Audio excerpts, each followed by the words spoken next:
The November air cut through my jacket like glass as I pulled into the gravel parking area of Hollows Rest Cemetery. It was the kind of cold that made your lungs ache, sharp, clean, and carrying the scent of dying leaves and distant wood smoke. Fog hung between the bare oak branches, thick enough that I could barely make out the weathered headstones scattered across the rolling hills beyond the rusted iron gates. I sat in my truck for a moment, engine ticking as it cooled, and studied my new workplace. 3 hills covered in graves, bordered by a crumbling fieldstone wall that looked older than the state itself. The cemetery stretched further than I'd expected from the job posting, probably 200 acres of burial plots, winding gravel paths and skeletal trees that creaked in the wind like old bones settling.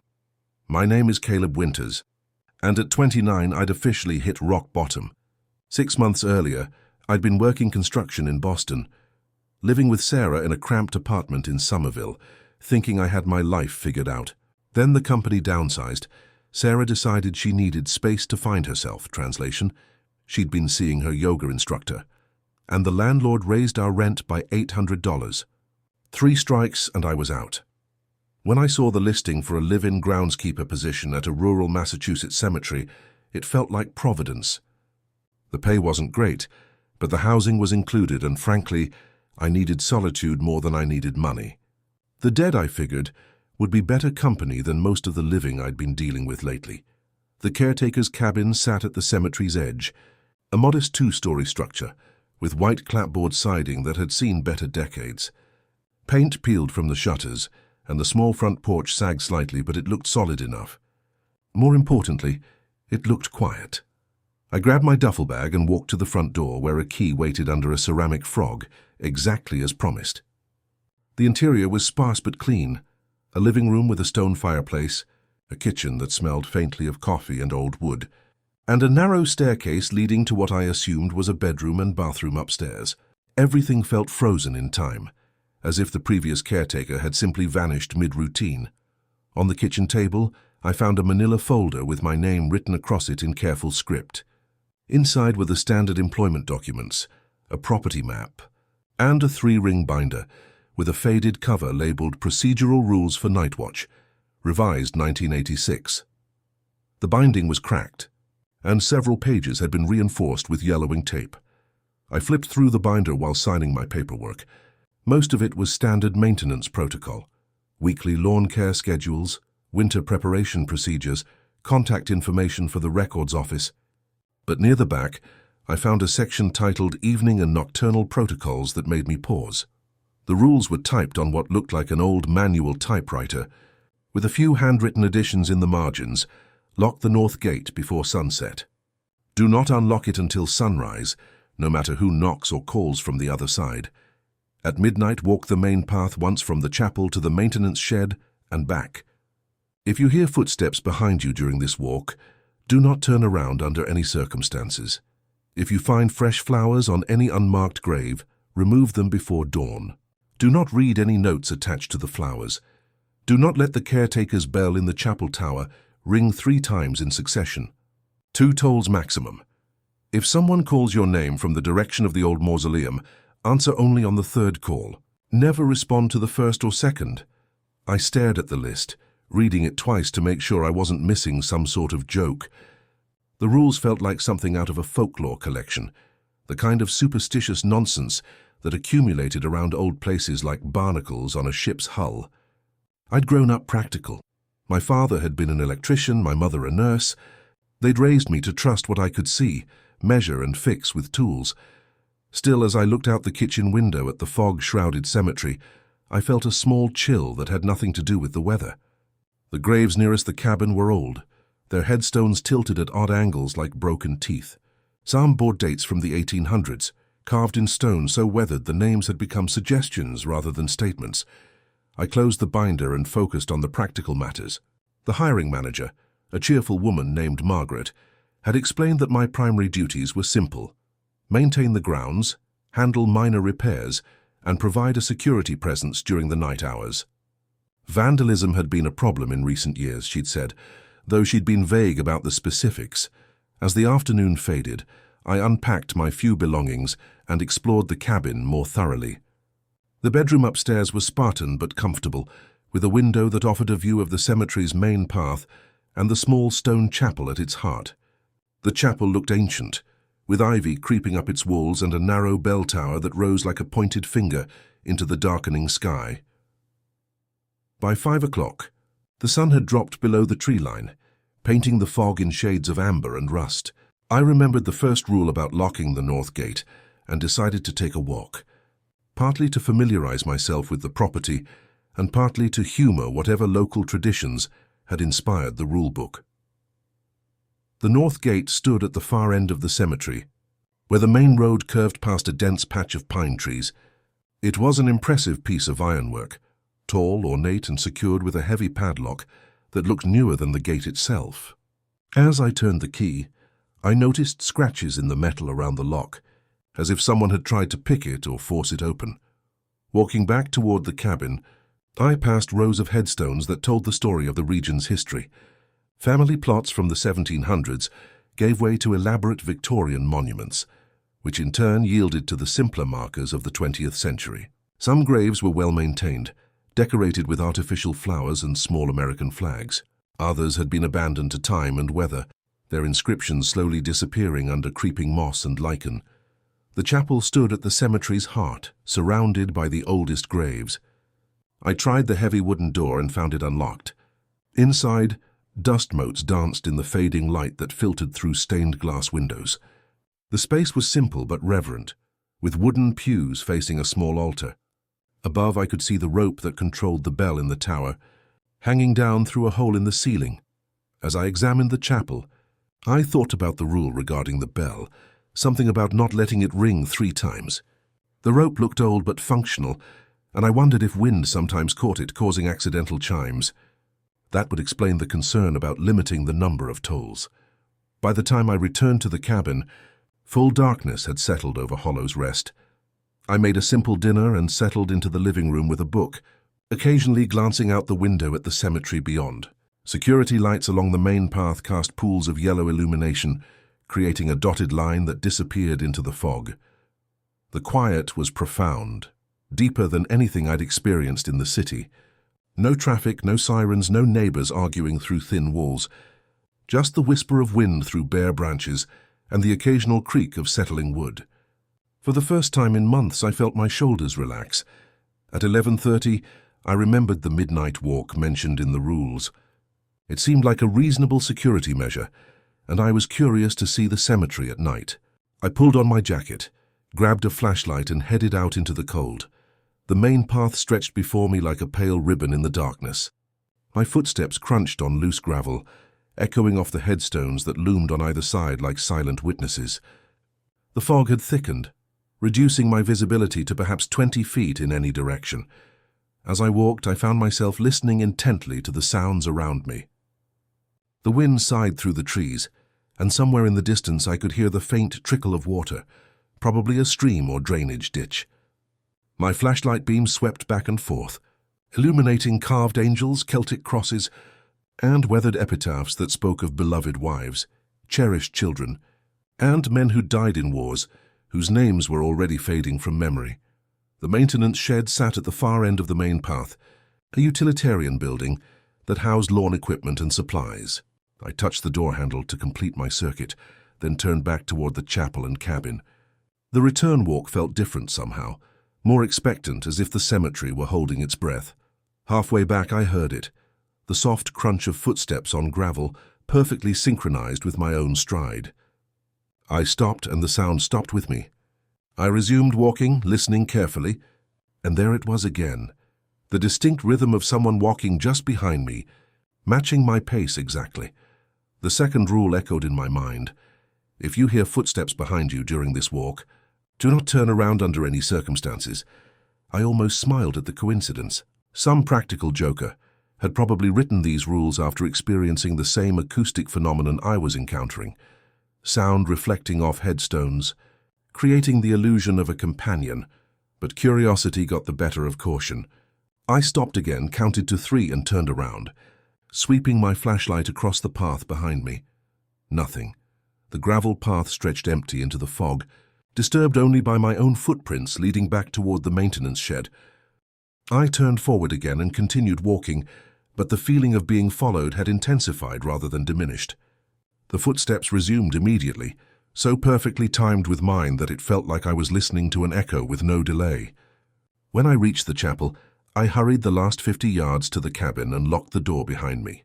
Standing in the warm kitchen, I laughed at myself for letting an old building's acoustics and some folklore-inspired rules get under my skin. But as I climbed the stairs to bed, I glanced out the upstairs window one more time. In the pale circle of light cast by the nearest security lamp, I could see my footprints clearly marked in the gravel path. But there, alongside my boot prints, was another set of impressions, fainter but unmistakably present. They followed my route exactly, stopping where I had stopped, turning where I had turned. Someone or something had indeed been walking behind me. I closed the curtains and tried to convince myself there was a rational explanation. Another employee, perhaps, or a local who knew the grounds well enough to navigate in the dark. But as I lay in the narrow bed, listening to the wind whistle around the cabin's eaves, I found myself thinking about the rules in that binder. Maybe they weren't folklore after all. I woke the next morning to pale sunlight filtering through frost-covered windows. The events of the previous night felt less ominous in daylight. Footprints could be explained by groundskeepers from the day shift, and acoustic tricks were common in places with unusual architecture. I dressed quickly and headed outside to examine the path where I'd seen the mysterious prints. The gravel showed clear evidence of foot traffic, but the overnight frost had obscured the details enough that I couldn't distinguish between different sets of tracks. I walked the entire route again, noting places where sound might echo or reflect off the larger monuments. By the time I finished my circuit, I'd convinced myself that inexperience with the location had made me paranoid. The next 3 nights passed quietly. I established a routine: light maintenance work during the day, dinner at 6, and the midnight security walk. I encountered no more mysterious footsteps, though I remained alert to the possibility. The cemetery began to feel familiar, even comfortable. The dead, as I'd hoped, proved to be undemanding company. On Friday morning, I drove into town to pick up supplies and introduce myself to the cemetery's administrative staff. The records office occupied the ground floor of a Victorian house on Main Street, its windows filled with the kind of heavy wooden filing cabinets that suggested decades of accumulated paperwork. Helen Morrison, the elderly clerk who managed the records, greeted me with the careful politeness reserved for newcomers. She was perhaps 70, with silver hair pulled back in a practical bun, and reading glasses that hung from a chain around her neck. Her desk was organized with military precision, every pen and paper clip in its designated place. "You're settling in well, I hope?" she asked, though her tone suggested she already knew the answer. "Very well, thank you. It's exactly the kind of quiet I was looking for." Her expression shifted slightly, becoming more evaluative. "And you've been following the procedures?" "The evening protocols." I nodded, though something in her phrasing caught my attention. "The rules in the binder, you mean?" "They're comprehensive." Helen's lips tightened almost imperceptibly. "They exist for good reasons, Mr. Winters, reasons that have been learned through experience." Before I could ask what she meant, the phone rang, and she turned to answer it with obvious relief. I spent the next hour reviewing property maps and maintenance schedules, but Helen offered no further comments about the rules or their origins. That evening, I decided to test my growing comfort with the cemetery by varying my midnight routine. Instead of walking directly to the maintenance shed, I took a longer route that wound through the older sections, past elaborate mausoleums and family plots that predated the Civil War. The fog was particularly thick that night, reducing my flashlight's effective range to perhaps 10 feet. The beam created a moving circle of visibility that made the cemetery feel both intimate and infinite. I could see every detail of the headstones immediately around me, but had no sense of the larger landscape. I was examining a particularly ornate monument, a weeping angel whose marble tears had been stained green by decades of rain, when I heard them again. Footsteps on gravel, matching my pace exactly, coming from somewhere behind me in the fog. This time I was ready. I continued walking normally, listening to the synchronized rhythm of the mysterious steps. They seemed slightly heavier than mine, with a subtle difference in the sound of boot meeting gravel. Not an echo then, but something, someone, actually following me. The second rule had been explicit. If you hear footsteps behind you during this walk, do not turn around under any circumstances. Every instinct screamed at me to look, to confront whatever was tracking me through the darkness. But something about the previous night's experience made me hesitate.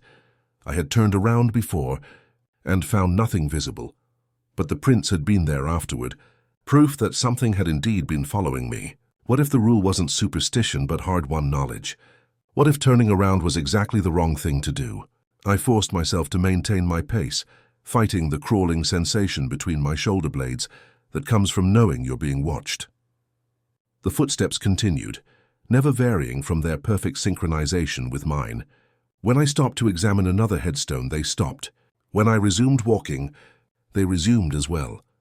The path curved past a cluster of pine trees, and for a moment, the sound changed. The footsteps seemed to move from gravel to softer ground, then back to gravel as they followed the path's route. Whatever was behind me was staying on the path, matching not just my pace but my exact route through the cemetery. I reached the maintenance shed and touched the door handle, completing the required circuit. The footsteps stopped when I did, and for several seconds the cemetery was utterly silent. Then I heard something that made my blood freeze, the soft sound of breathing that wasn't my own, coming from perhaps 6 feet behind me. The breathing was wrong somehow, too slow, too deep, like someone drawing air through damaged lungs. I stood frozen, my hand still on the door handle, afraid to move or make any sound that might provoke whatever was sharing this moment with me. After what felt like hours but was probably only 30 seconds, I heard the footsteps resume, but moving away now, fading into the fog in the direction of the old mausoleum. I waited until I could no longer hear them before beginning my return walk to the cabin. This time I walked faster than usual, my flashlight beams sweeping nervous arcs across the path ahead of me. I heard no following footsteps, but the sensation of being watched persisted until I reached the cabin's front door. Inside, I poured myself 3 fingers of whiskey and sat at the kitchen table with the rule binder open in front of me. The second rule stared back at me. If you hear footsteps behind you during this walk, do not turn around under any circumstances. I'd followed the rule this time, and while the experience had been terrifying, it had also felt controlled. Whatever had been following me had maintained its distance, had made no attempt to approach or threaten. It was as if the rule itself provided some kind of protection, a boundary that couldn't be crossed as long as it was respected. But what happened to people who broke the rules? The next morning, I was raking leaves near the chapel when Helen Morrison's car pulled into the parking area. She climbed out slowly, moving with the careful deliberation of someone whose joints protested against the cold, and walked directly toward me. "You look tired." "Dear," she said without preamble. I leaned on my rake and studied her face. In daylight, I could see that her eyes were sharp and intelligent, but also wary. "I'm still adjusting to the schedule. The midnight walks can be challenging for newcomers." She glanced around the cemetery as if checking to see whether we were alone. "You've been following the procedures?" "Yes," I said, then added, "Why do you ask?" Helen was quiet for a long moment, apparently weighing her words. Finally, she said, "The previous caretaker, Marcus, lasted only 2 weeks. Before him there was David, who made it almost a month. They both started well, but they began to interpret the rules rather than follow them. What happened to them?" "Marcus left in the middle of the night, just packed his things and drove away. We found his resignation letter on the kitchen table the next morning. David—" She paused, looking uncomfortable. "David had to be removed. The state police found him wandering Route 2 at 3 in the morning, claiming that the cemetery was calling him back. He's in a facility in Worcester now." The weight of her words settled over me like a cold blanket. "The rules prevent this somehow. They provide structure, boundaries." Helen's voice carried the weight of experience. "This place has its own rhythms, Mr. Winters. The rules help you work within those rhythms rather than against them." She turned to leave, then stopped and looked back at me. "You heard something last night, didn't you?" I nodded, not trusting my voice. "And you didn't turn around?" "No." For the first time since I'd met her, Helen smiled. "Good. They remember faces, you see. Once they've seen you clearly, the relationship changes." She walked back to her car, leaving me standing among the scattered leaves with more questions than answers. But one thing had become clear. The rules weren't folklore or superstition. They were a survival manual, written in someone else's blood and validated by experience I was only beginning to understand. That evening, as I prepared for my midnight walk, I found myself checking the rulebook one more time. Each instruction suddenly felt less like a curious remnant of local folklore and more like a crucial piece of equipment as essential to my safety as the flashlight in my hand or the keys in my pocket. The cemetery was waiting for me in the darkness, patient and watchful. But now I understood that I wasn't walking through it alone, and that survival depended on respecting the ancient agreements that governed this place after the sun went down. I stepped out into the fog, following the rules that were keeping me alive in ways I was only beginning to comprehend. The following Tuesday brought an unexpected disruption to my solitary routine. I was spreading mulch around the chapel when a battered pickup truck pulled through the main gate. Music thumping from its speakers loudly enough to make the nearest headstones seem to vibrate in sympathy. The driver who climbed out was perhaps 25, with the kind of cocky swagger that suggested he'd never encountered a problem he couldn't solve with attitude and volume. His work boots were new enough to still show the manufacturer's logo, and his jacket bore the logo of the same maintenance company that employed me. "You must be the hermit," he said, extending a hand that gripped mine a little too firmly. "Tommy Vance. They sent me to help with the seasonal cleanup." I introduced myself and gave him a brief tour of the grounds, explaining the basic maintenance routines and showing him where the equipment was stored. Tommy listened with the distracted attention of someone who considered himself overqualified for the work, occasionally interrupting with stories about other jobs he'd held or observations about better ways to handle cemetery maintenance. As the afternoon wore on, it became clear that Tommy viewed his assignment as temporary exile rather than honest work. He complained about the isolation, the lack of cell phone coverage, and the weird vibe of the place. When I mentioned that the job included overnight security duties, his expression shifted from boredom to interest. "Overnight? You mean like watching for vandals and shit?" "Among other things," I said carefully. "There are specific procedures to follow." That evening I showed Tommy the rule binder, expecting him to react with the same mixture of curiosity and skepticism I'd initially felt. Instead he laughed, a harsh sound that seemed inappropriately loud in the cabin's quiet kitchen. "Are you serious with this?" He flipped through the pages dismissively. "Lock the north gate at sunset. Don't turn around if you hear footsteps." "This reads like something from a bad horror movie." "The previous caretakers took it seriously," I said. "Yeah, and look how that worked out for them." Tommy closed the binder with a snap. "You know what this is? Small-town bullshit designed to keep people scared and compliant. Classic psychological manipulation." He leaned back in his chair, arms crossed. "I bet you $10 I can break every one of these rules tonight and wake up tomorrow morning with nothing. Worse than a hangover." The casual arrogance in his voice triggered something protective in me, not for Tommy, but for the delicate balance I'd been learning to maintain. "I wouldn't recommend that." "Why not?" "What's the worst that could happen? Some imaginary ghost is going to get me." He gestured toward the window, where darkness was already gathering around the headstones. "This is just an old cemetery, man. Dead people in boxes, nothing more." Despite my growing unease, I agreed to let Tommy handle the midnight security walk while I monitored from the cabin. It was his first night on the job, and I told myself that experiencing the cemetery's particular atmosphere might convince him to take the rules more seriously. At 11:30, I watched from the upstairs window as Tommy headed out onto the main path, whistling loudly enough that I could hear him from 50 yards away. He carried his flashlight like a club, swinging it carelessly as he walked, and I could see him turning his head frequently to look at the headstones around him, the behavior of someone actively looking for trouble rather than trying to avoid it. I lost sight of him when he reached the curve near the pine trees, but I could track his progress by the moving beam of his flashlight.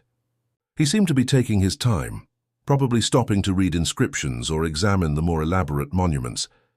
The whistle faded and returned as he moved further away and then began his return journey. 20 minutes later, I saw his light approaching the chapel area, but something about his movement seemed different. The whistling had stopped, and the flashlight beam was more focused, less casual. When he came close enough for me to see clearly, I noticed that he was walking faster than before, his head turning frequently as if checking behind him. Tommy completed his circuit and returned to the cabin, but the cocky demeanor had been replaced by something more subdued. He set his flashlight down carefully and poured himself a glass of water from the kitchen tap, drinking it in 3 quick gulps. "Everything all right?" I asked. He shrugged, but I noticed his hands weren't entirely steady. "Fine, just weird acoustics out there. Sound bounces around a lot. Did you hear footsteps? Maybe, hard to tell."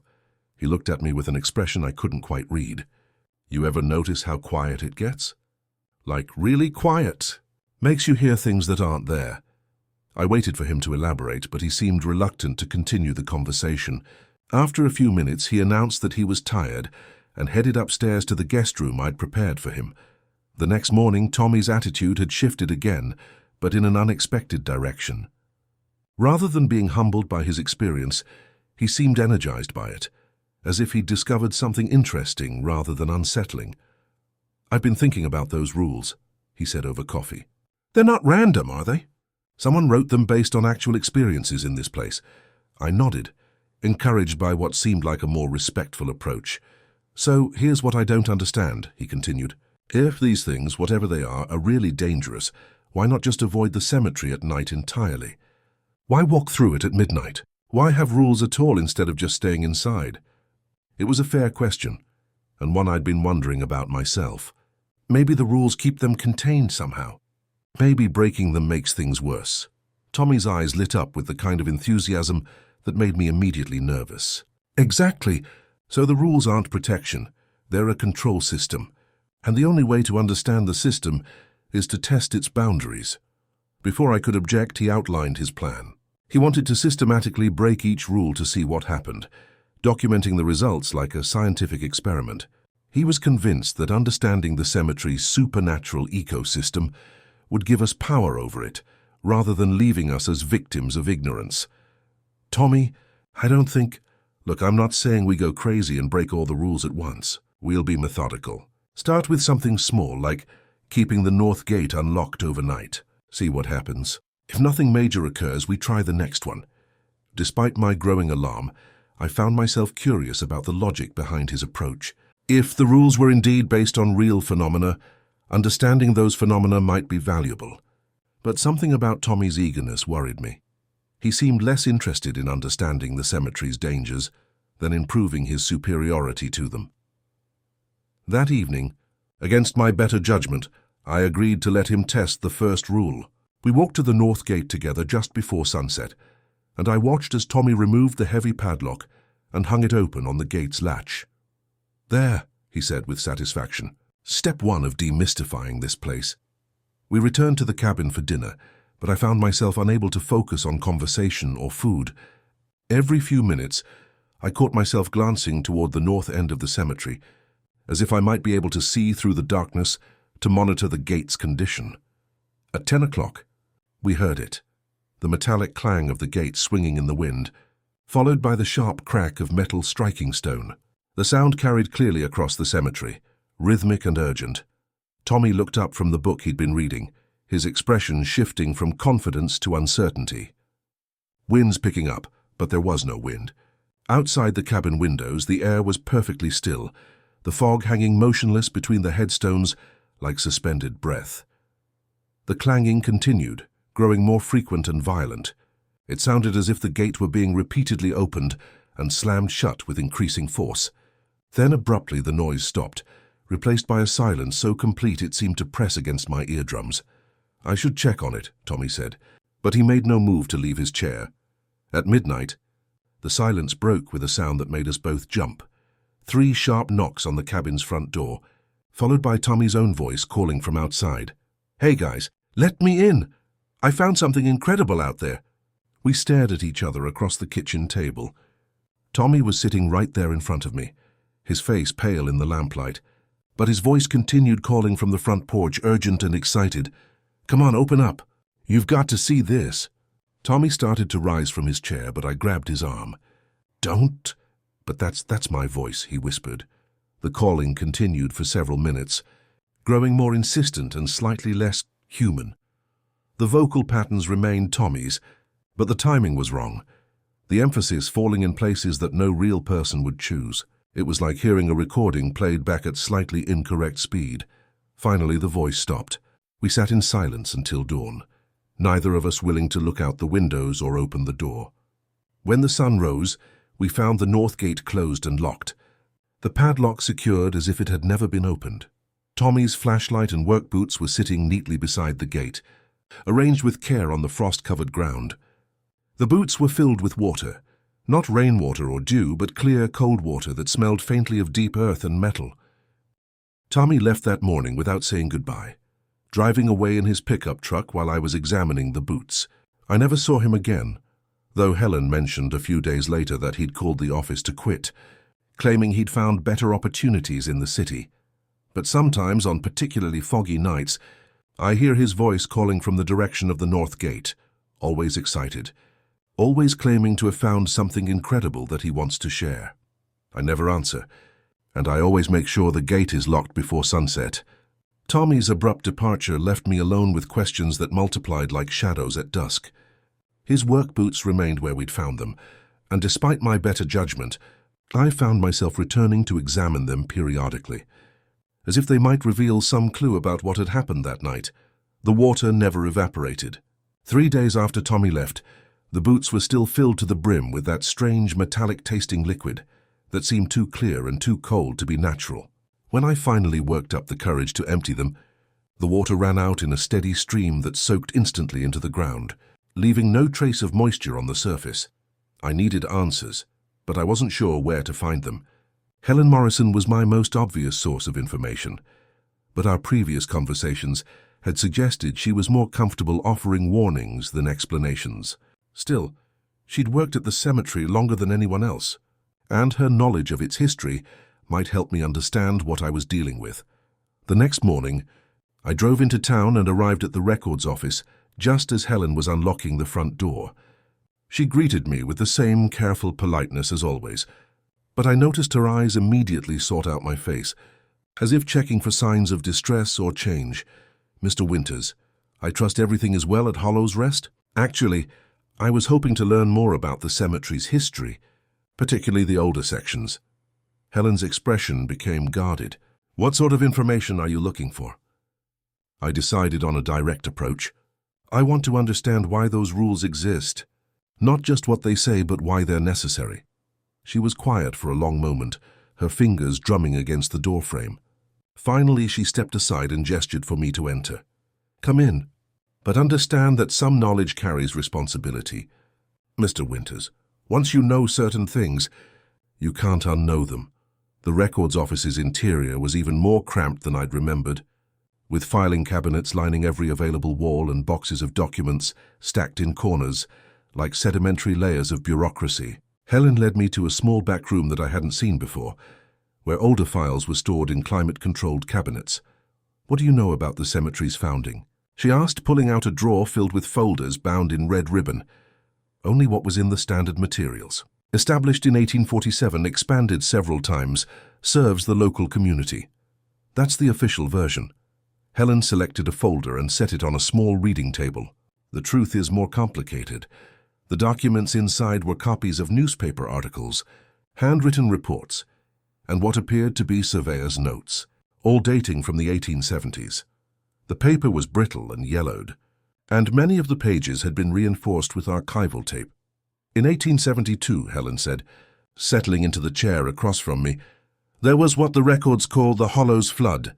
A dam failure upstream caused the Blackwater River to overtop its banks and flood the valley where part of the cemetery now sits."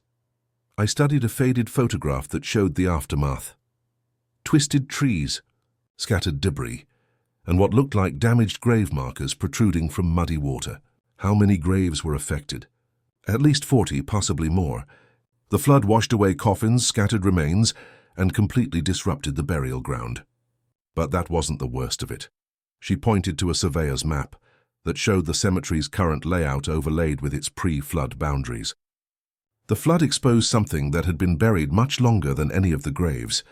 The surveyors found evidence of a much older burial ground, Native American, they thought, though they weren't certain.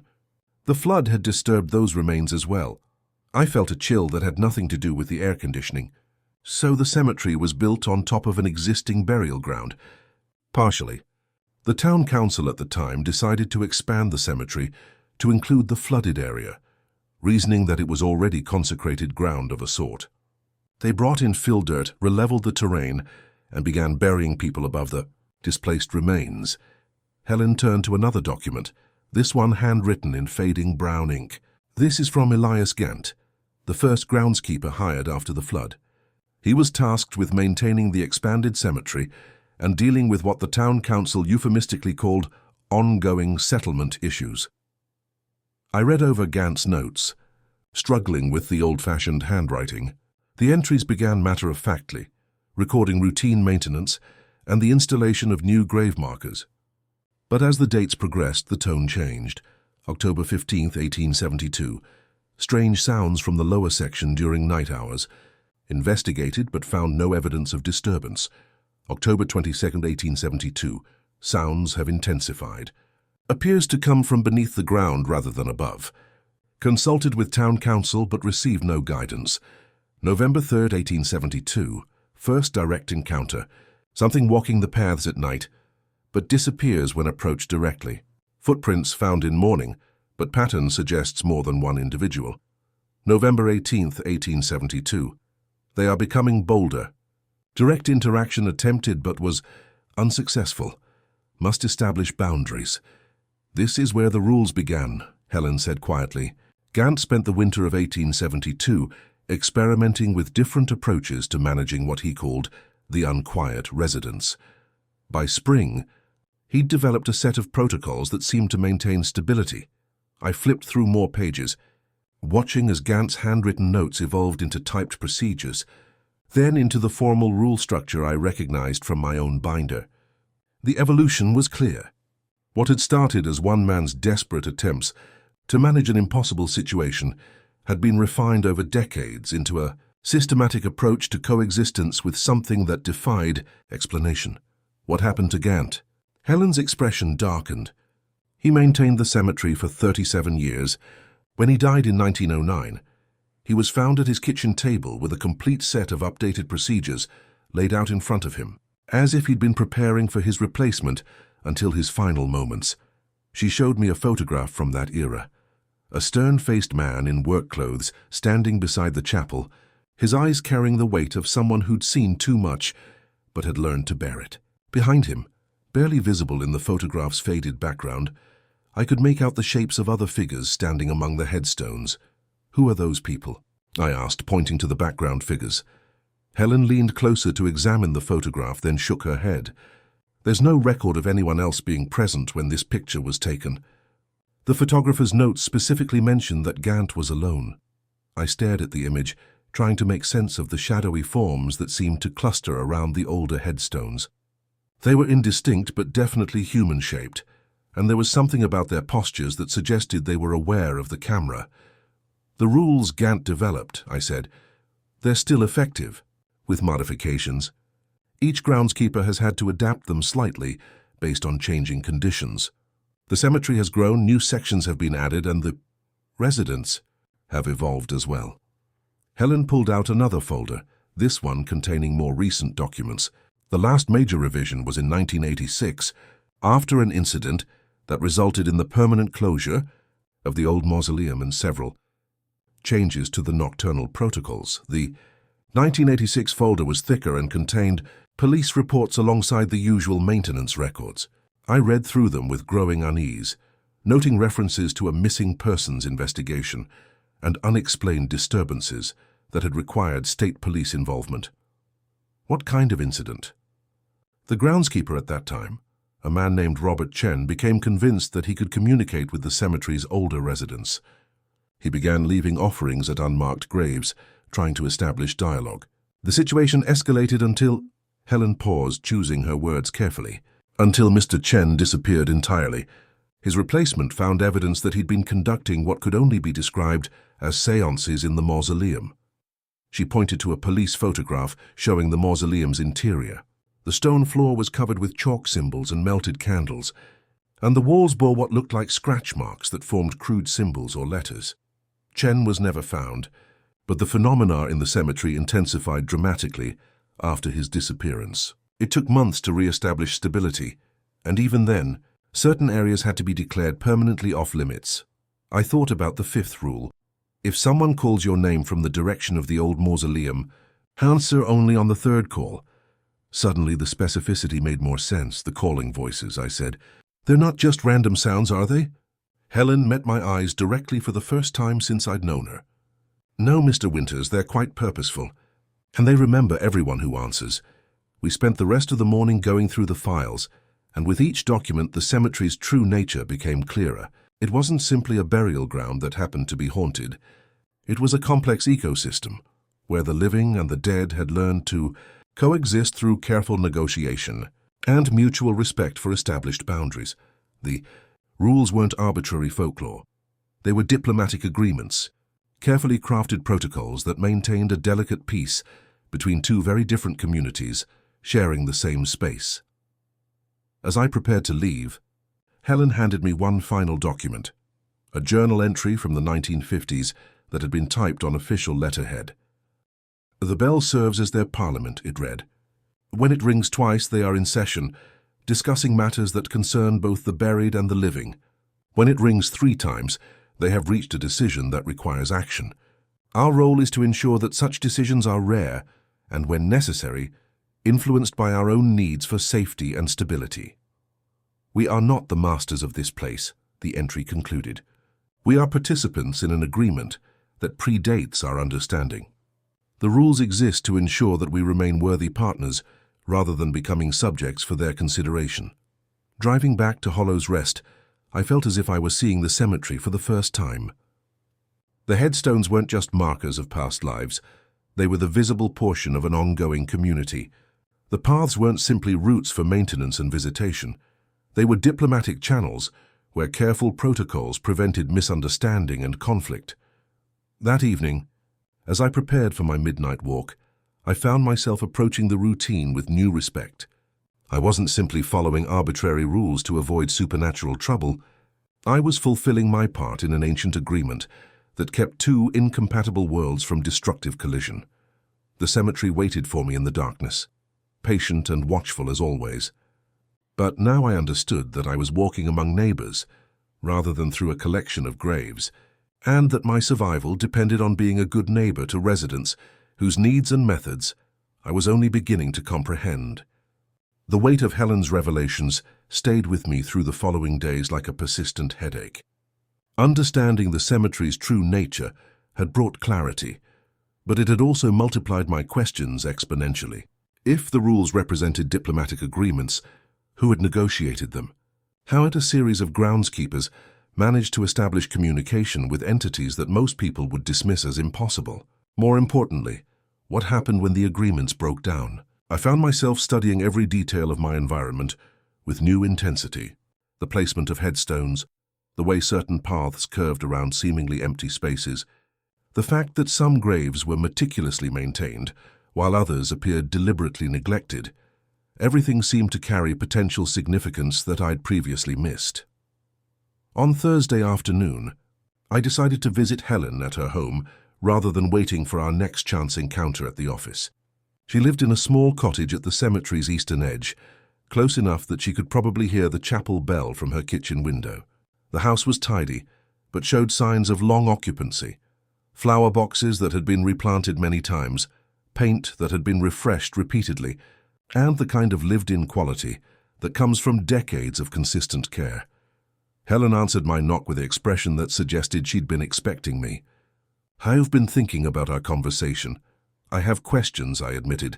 She gestured for me to enter, and I found myself in a living room that felt like a museum of cemetery history. Photographs covered every available surface, images of the cemetery from different eras, portraits of men and women in work clothes, who I assumed were previous groundskeepers, and group photos that seemed to document various ceremonies or events. "Coffee?" Helen asked, already moving toward the kitchen. While she prepared drinks, I examined the photographs more closely. Many showed the cemetery during different seasons and decades, but there was a consistency to certain elements that transcended time. The chapel appeared in dozens of images, always from slightly different angles, as if photographers had been trying to capture something specific about its appearance or position. More intriguingly, several photographs showed what appeared to be the same figures standing among the headstones, despite being taken years or even decades apart. The people were always in the background, slightly out of focus, but their positions and postures were remarkably similar across multiple images. "You noticed them too," Helen said. Returning with 2 steaming mugs, I pointed to a figure visible in 3 different photographs, spanning at least 20 years. "How is this possible?" "You're assuming that time works the same way for everyone in the cemetery," Helen settled into a well-worn armchair and studied the photographs with the familiarity of someone who'd examined them countless times. "One of the things you learn as a caretaker is that the rules of normal existence become flexible in certain places." She selected a photograph from the 1960s that showed a groundskeeper I didn't recognize standing beside the maintenance shed.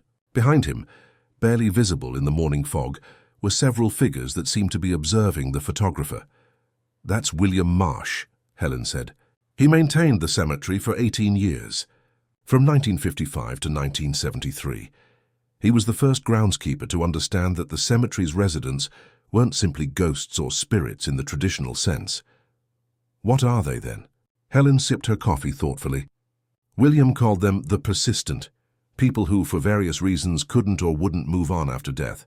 Some were buried here and chose to remain. Others were displaced by the flood and found the cemetery to be a suitable gathering place. A few—" She paused, glancing toward the window that offered a view of the cemetery's older section. "A few never died in the conventional sense at all." The implications of her words settled over me slowly. "Never died?" William documented several individuals who appeared to have been part of the cemetery's community for far longer than any normal lifespan would allow. People who had been groundskeepers or frequent visitors, who had somehow become permanent residents while still technically alive. She showed me another photograph, this one from the 1940s, featuring a groundskeeper named Patrick Sullivan. Behind him, among the usual background figures, was someone I recognized immediately, Robert Chen, the groundskeeper who had disappeared in 1986, 40 years after this photograph was taken. "That's impossible," I said. "Though the evidence was literally in my hands, is it? You've walked the cemetery at midnight. You've heard the footsteps, seen the signs of their presence. Does anything about this place follow conventional rules?" I studied Chen's face in the photograph. He looked exactly as he had in the police files from his disappearance. Same age, same expression, same work clothes. Either the photograph was mislabeled, or Chen had been part of the cemetery's community long before he'd officially become its groundskeeper. "What happened to William Marsh?" I asked. Helen's expression became complicated, mixing sadness with something that might have been pride. "He learned to communicate with them directly, not through seances or supernatural rituals, but through patient observation and respectful interaction. He discovered that many of the persistent retained their human personalities and motivations. They weren't monsters or demons. They were people adapting to unusual circumstances." She led me to a bookshelf that held several handwritten journals bound in leather covers. "These are William's records. He documented years of conversations, negotiations, and collaborative problem-solving. Under his care, the cemetery became more stable than it had ever been. But he's not mentioned in the official records," I said, remembering the files Helen had shown me earlier, "because William chose to join them permanently. In 1973, he simply transitioned. One morning, his replacement found his clothes folded neatly on the kitchen table, with a note explaining that he was continuing his work from a different perspective." The coffee had grown cold in my hands as I processed what Helen was telling me. "He's still here, still working, still maintaining the agreements that keep this place stable." Helen retrieved one of the journals and opened it to a page marked with a faded ribbon. "He left very specific instructions for future groundskeepers, including protocols for direct communication when circumstances require it." The journal page contained detailed notes in William's careful handwriting, describing a process for requesting guidance from the senior groundskeeper emeritus. The procedure was more complex than the standard rules, involving specific locations, times, and ritual elements that seemed designed to establish formal communication rather than casual contact. You're suggesting I try to contact William Marsh directly? Helen closed the journal and returned it to the shelf. I'm suggesting that you might benefit from his counsel, especially given recent events. Tommy's experiment disrupted several long-standing agreements, and the situation remains unsettled.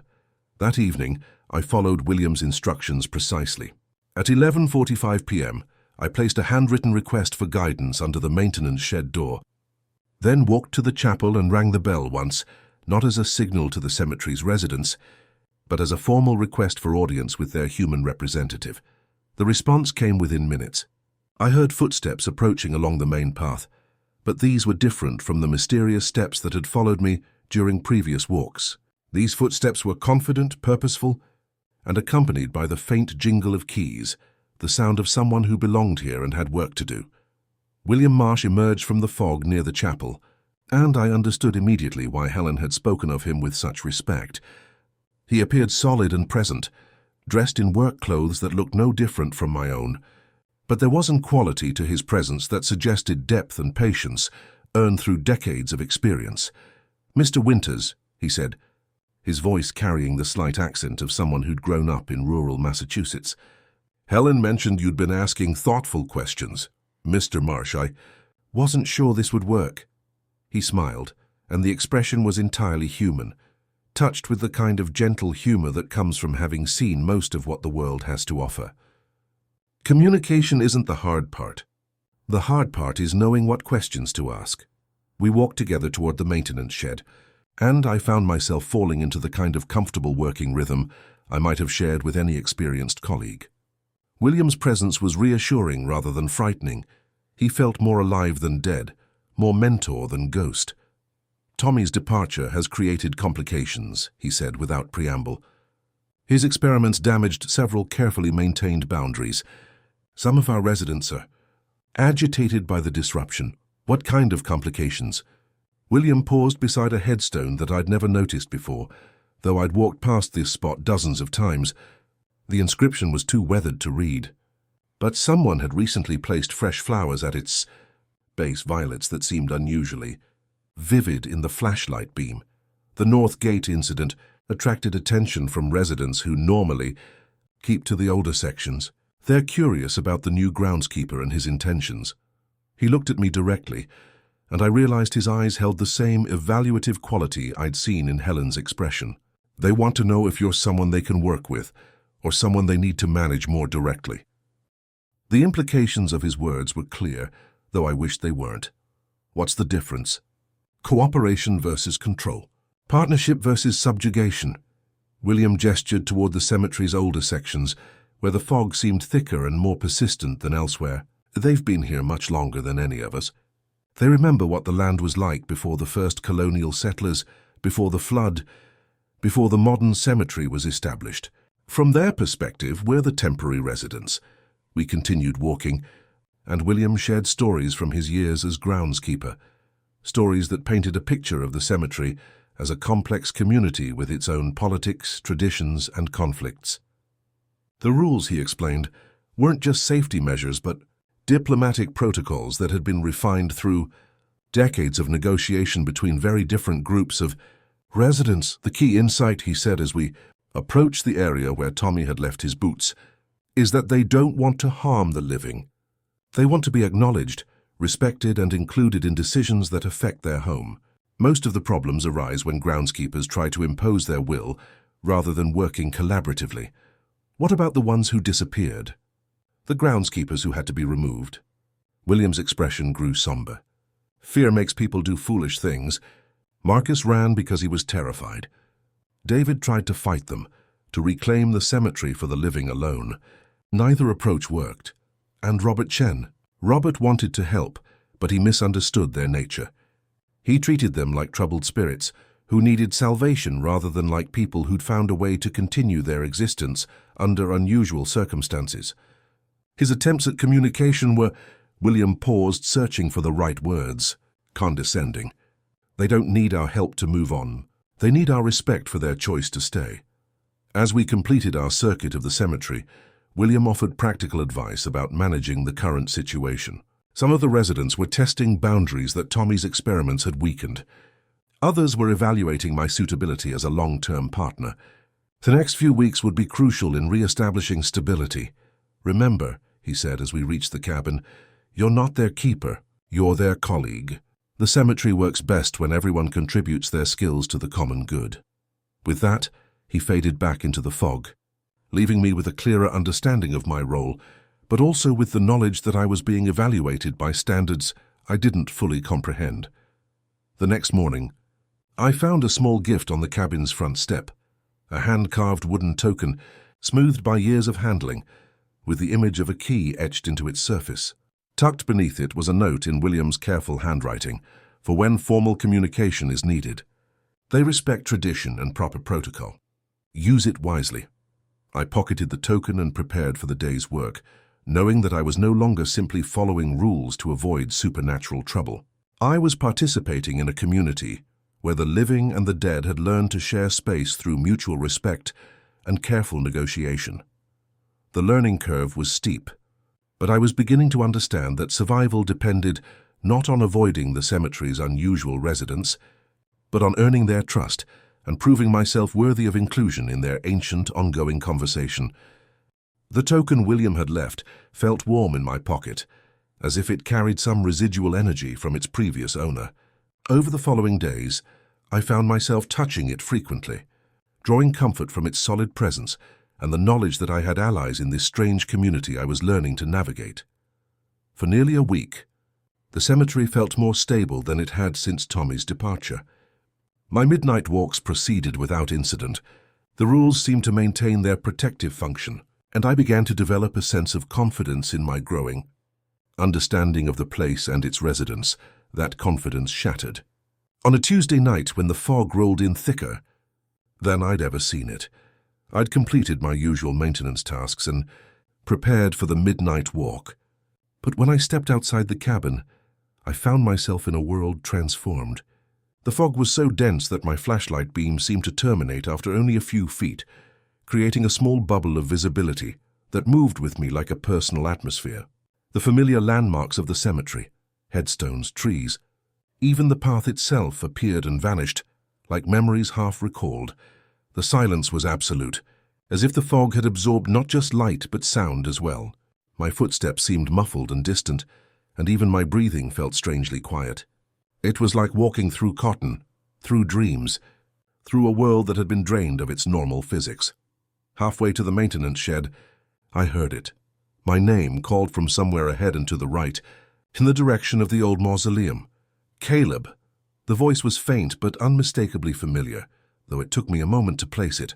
Helen's voice, but strained with what sounded like pain or fear. I stopped walking and listened carefully. The fifth rule was explicit. If someone calls your name from the direction of the old mausoleum, answer only on the third call. But Helen had been my guide and teacher in understanding the cemetery's true nature. If she was in trouble, the voice came again, closer now and more urgent. "Caleb, please." My rational mind knew this was exactly the scenario the rules were designed to handle. Helen had warned me herself that the cemetery's residents were skilled at mimicry, that they could replicate familiar voices to test or manipulate newcomers. The smart thing, the safe thing, was to wait for the third call and respond only then, following the protocol that had protected groundskeepers for generations. But the voice sounded so genuine, so filled with distress, that my protective instincts overrode my caution. "Caleb, help me. I'm hurt, please." The desperation in those words broke my resolve completely. Helen was elderly, the fog was treacherous, and if she'd come to check on me during this unusual weather, she might indeed have fallen or become disoriented. The cemetery's dangers suddenly seemed less important than the possibility that someone I cared about was suffering. "Helen," I called back, abandoning the rule and probably my safety in the same moment. "Where are you?" "I'm coming." The silence that followed my response was different from the fog-muffled quiet I'd been experiencing. This was an active silence pregnant with significance, as if the entire cemetery were holding its breath to see what would happen next. Then I heard movement, a wet, Dragging sound like something heavy being pulled across stone. It came from the direction of the mausoleum, accompanied by a smell that cut through the fog like a physical presence. The smell of stagnant water, rotting vegetation, and something metallic that reminded me of old coins. The mausoleum's door, which had been sealed since 1986, creaked open with the protesting groan of metal hinges that hadn't moved in decades. Through the fog, I could see a rectangle of deeper darkness where the doorway gaped open. And from within came the sound of something moving across the stone floor. "Caleb," the voice called again, but now it came from inside the mausoleum, and there was something wrong with it. The tone was still Helen's, but the timing was off, the syllables drawn out in a way that no human throat would produce naturally. "Caleb, come help. Come closer." More voices joined the first, all calling my name in Helen's familiar tones, but each slightly different, some higher, some lower, some with different regional accents, as if I were hearing multiple versions of the same person speaking in overlapping chorus. "Caleb, Caleb, Caleb."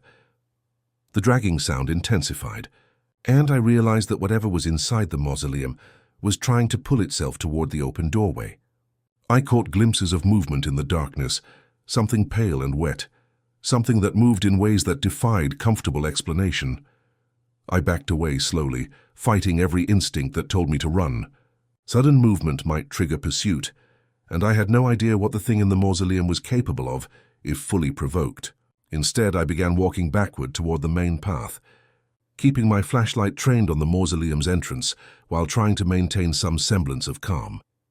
The voices followed me, growing more insistent and less human with each repetition of my name. They began to overlap and echo, creating a cacophony of Helen's voice that became increasingly distorted, as if multiple recordings were being played at different speeds simultaneously. Then, cutting through the chorus of false voices, I heard something that made my blood freeze. Helen's actual voice, calling from the direction of the cabin. "Caleb! Don't listen to them. Get back here now." I turned toward the sound and saw a light in the cabin's kitchen window, a warm, steady glow that cut through the fog like a beacon. Helen's silhouette was visible in the doorway, waving frantically for me to return. But behind me, the voices from the mausoleum had changed tactics. Now they were mimicking Helen's warning, calling for me not to listen, urging me to return to safety. The real Helen and the false ones were saying exactly the same words, making it impossible to distinguish which voice was genuine. I made my choice based on logic rather than sound. The light in the cabin was real. The figure in the doorway was solid and consistent, and the smell of decay was coming from behind me rather than ahead. I ran toward the cabin, ignoring the increasingly frantic calls from the mausoleum. Helen met me at the door, pulling me inside and immediately locking the door behind us. Her face was pale and her hands shook as she turned the deadbolt. "You answered too early," she said without preamble. "The first call. You broke the rule. I thought you were hurt. I know what you thought. That's exactly what they wanted you to think." She moved to the kitchen window and peered out into the fog. "They've been planning this since Tommy's experiments weakened the boundaries. They needed to establish direct contact with you. And the only way to do that was to trick you into responding outside the proper protocols." As if to emphasize her point, the voices outside began calling again, but now they were using my voice instead of Helen's, shouting demands and questions that I'd never spoken. "Caleb, why won't you help me? Caleb, come back outside. Caleb, you can't hide in there forever." Each call was in my own voice, but wrong in subtle ways, too loud, too desperate, too eager. It was like hearing recordings of myself played back through damaged speakers. "What do they want?" I asked. Helen's expression was grim. "Direct communication. Once you've answered their call outside the proper protocol, they can establish a connection that bypasses the normal rules. They can speak with your voice, appear in your form, and gradually assume aspects of your identity. For how long? Until dawn, usually. But sometimes—" She gestured toward the window where the fog seemed to be growing even thicker. "Sometimes dawn doesn't come on schedule." I looked at my watch and realized with growing horror that it was nearly 4 a.m. The sky should have been showing signs of light by now, but outside the windows, the darkness seemed as complete as it had been at midnight. "They're extending the night," Helen explained, "buying time to complete whatever they started, when you answered their call. The question is whether we can outlast them, or whether they'll find a way to draw you back outside. The voices had moved closer to the cabin now, circling it like predators testing a barrier. I could hear footsteps on the front porch, the scrape of something against the siding, and occasional taps on the windows that sounded like fingernails or claws. "Caleb, please let us in. We're so cold out here. Caleb, we just want to talk. We won't hurt you. Caleb, Helen isn't who you think she is. Come outside and we'll explain everything." Each voice was mine, but the words were chosen by alien intelligence, selected for maximum psychological impact rather than authentic communication. They knew exactly what to say to prey on my guilt, my curiosity, and my growing fear. Helen and I spent the remaining hours until dawn huddled in the cabin's interior, away from windows and doors, while the voices outside grew more creative and desperate in their attempts to lure me back into the fog. They offered explanations, threatened consequences, and made promises that became increasingly grandiose and impossible. As the real dawn finally began to break, painting the fog with pale grey light, the voices faded gradually, reluctantly, like a radio station slowly going out of range. The last thing I heard was my own voice, distorted by distance and disappointment, promising that this wasn't over. When full daylight arrived, Helen and I found the area around the cabin marked with footprints that matched my boots exactly, dozens of them leading in circles around the building. The prints stopped at every window and door, as if whatever had made them had been testing each possible entrance repeatedly throughout the night. The mausoleum door was closed again, sealed as tightly as if it had never been opened. But scratched into the stone beside the entrance were symbols that looked disturbingly like letters, spelling out words in a handwriting that was becoming familiar, my own. I had broken the rules and something had noticed. More importantly, something had learned from the experience, gaining knowledge about me that it could use for future encounters. The game had changed, and I was no longer sure I understood the rules well enough to win. The scratches beside the mausoleum door haunted me through the following day. Helen and I had examined them in daylight, and there was no doubt about what we'd found. My own handwriting, carved into stone with inhuman precision, spelling out words I'd never written. "We know you now," the message read. "The invitation stands."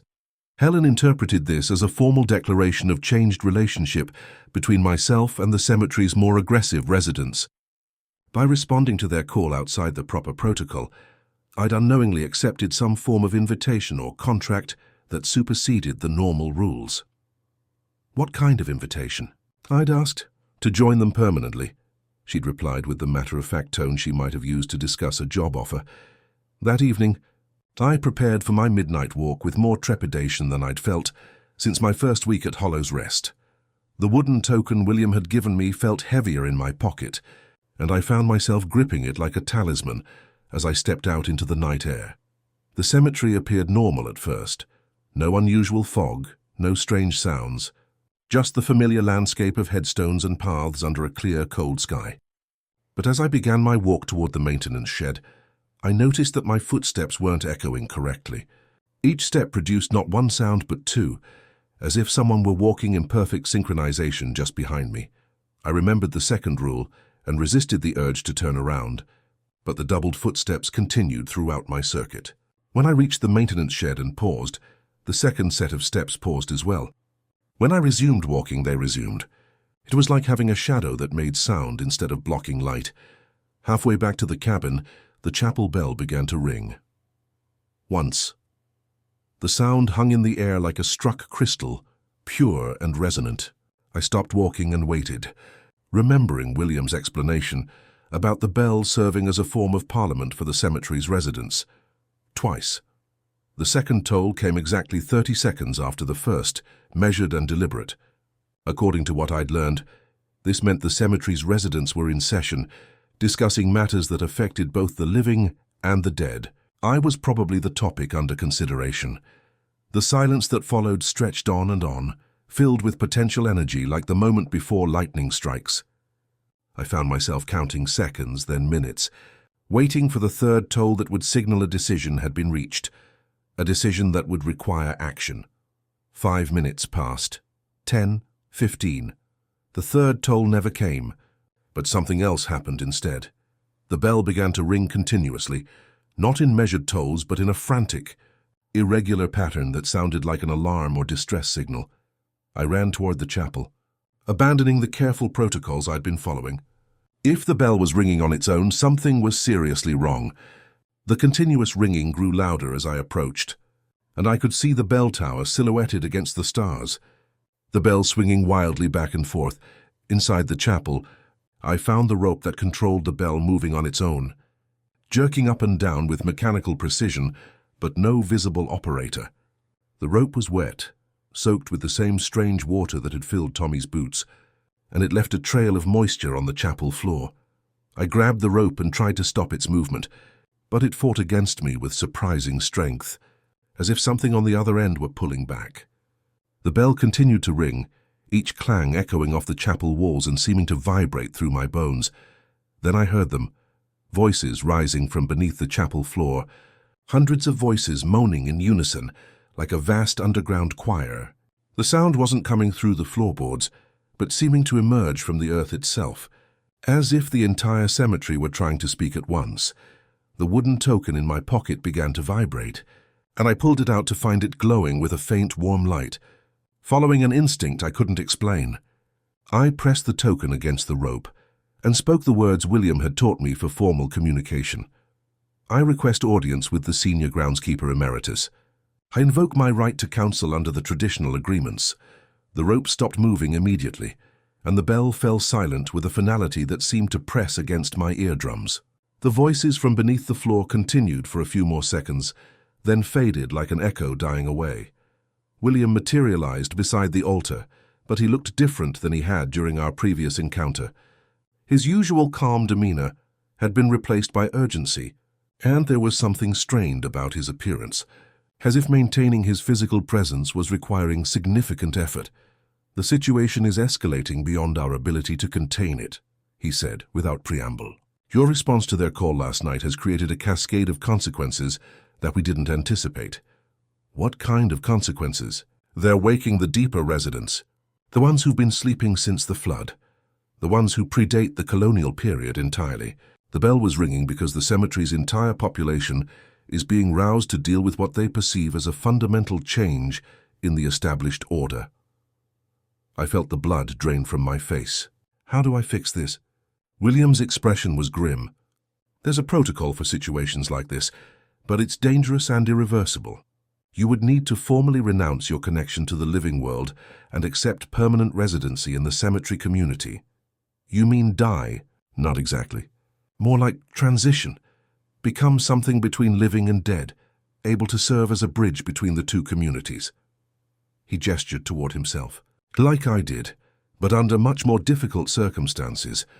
The implications of what he was suggesting hit me like a physical blow. There has to be another way. There is, but it requires perfect execution of a protocol that hasn't been used in over a century. You would need to gather the entire cemetery community, every resident from every era, and renegotiate the fundamental agreements that govern this place. How? William looked toward the chapel's stained glass windows, where the first hint of dawnlight was beginning to show. "The bell. If you can ring it 3 times while maintaining control of the rope, it calls for a general assembly. Every resident must attend, from the newest graves to the oldest spirits. But if you lose control of the rope, if the bell rings more than 3 times, what happens? The assembly becomes a tribunal. They'll judge whether you're suitable for continued residence in any form, and their judgment is final." I looked at the rope, still wet with that strange water, still radiating a sense of barely contained power. "And if I do nothing?" "The situation continues to escalate, until it reaches a crisis point that will probably result in the cemetery being permanently closed and the land neutralized. Everyone loses." The choice wasn't really a choice at all. I grasped the rope with both hands, feeling the cold moisture soak through my gloves, and began to pull with careful, measured strokes. The first toll rang out clear and strong, carrying across the cemetery like a summons. I felt the rope fight against me, trying to continue ringing on its own, but I maintained control and waited exactly 60 seconds before the second pull. The second toll was deeper, more resonant, seeming to echo from underground as well as above. Through the chapel windows, I could see lights beginning to appear among the headstones, not electric lights, but the soft, cold glow of supernatural presence becoming visible. The rope bucked in my hands like a living thing, and I heard the voices starting again beneath the floor, rising in volume and urgency. Every instinct told me to let go, to flee, to abandon this impossible responsibility. But I thought about Helen, about William, about all the groundskeepers who had struggled to maintain the delicate balance of this place. I pulled the rope a third time. The final toll seemed to shake the entire cemetery, reverberating through the ground and air with such force that I felt it in my bones. The rope went slack in my hands, and the chapel fell into a silence so complete that I could hear my own heartbeat echoing off the walls. Then they came. Through the chapel doors, despite the fact that those doors remained closed, through the walls despite their solid stone construction, they materialized from the air itself, figures in clothing from every era of the cemetery's existence and long before. Some were transparent, others solid enough to cast shadows. Some looked human, others had been changed by their years in the earth into something that retained humanity's essence, but not its form. The chapel filled with the assembled community of Hollow's Rest Cemetery, and I found myself standing at the center of a crowd that represented over 2 centuries of death, persistence, and adaptation. They arranged themselves with formal precision, the oldest and most powerful near the altar, the newer residents toward the back, creating a hierarchy based on tenure and influence that I was only beginning to understand. William took his place among the senior residents, but even he seemed diminished by the presence of figures who predated the cemetery itself. Native American spirits, whose claim to the land went back millennia, colonial-era settlers, who had been buried and reburied multiple times, and things that might never have been human at all. At the very front, near the altar where I stood, was a figure I recognized from the police photographs. Robert Chen, the groundskeeper who had disappeared in 1986. But he looked different now, more solid, more present, as if his years among the cemetery's residents had given him a clarity and purpose that he'd lacked in life.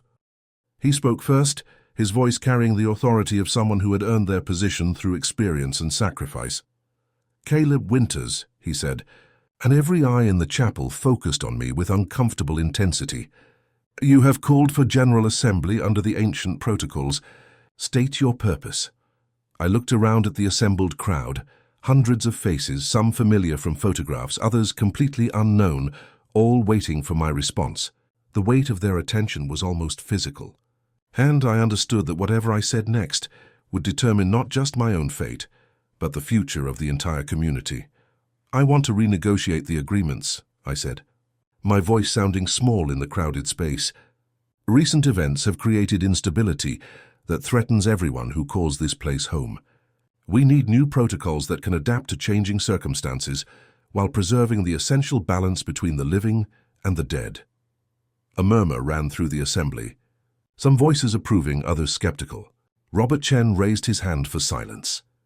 "The living groundskeeper requests modification of the foundational agreements. This is unprecedented, but not forbidden under the original charter." He looked around at his fellow residents. "Are there objections to entering into formal negotiations?" What followed was the strangest town hall meeting I could have imagined. For the next several hours, as the sun rose and set again in what seemed like accelerated time, the cemetery's residents debated the merits of my proposal. Some argued that the existing rules had served well for generations and shouldn't be changed lightly.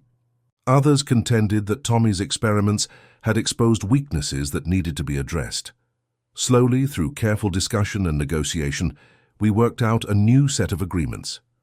The basic rules remained intact, but with modifications that allowed for better communication between the living and dead, more flexibility in responding to unusual circumstances, and clearer protocols for handling future disruptions.